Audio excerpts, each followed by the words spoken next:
Qatar में हमारी team तो बेशक नहीं है, लेकिन कतर के फुटबॉल के मेले में हम इन्वॉल्व बहुत ज़्यादा हैं। इस हवाले से कि फुटबॉल हमारी है, सिक्योरिटी हमारी है, फ़ौज की है और झंडे भी हमारे जा रहे हैं।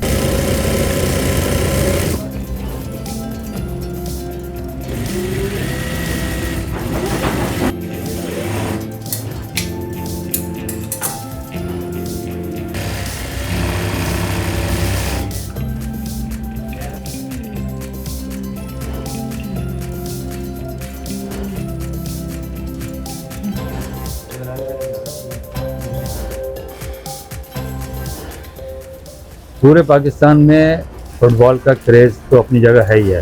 ख़ास तौर से बलूचिस्तान के अंदर, कराची में, पंजाब में इसमें ज़्यादा है। यहाँ पर लोग हज़ारों की तादाद में झंडे बनते भी हैं और बिकते भी हैं और लोग ख़रीदते भी हैं। ये अपने अपने शौक़ की बात है। जिसको जो टीम जिसकी फेवरेट होती है वो उसी मुल्क का वो नारा लगाता है और वो उसकी करता है, हिमायत करता है एक तरीके से।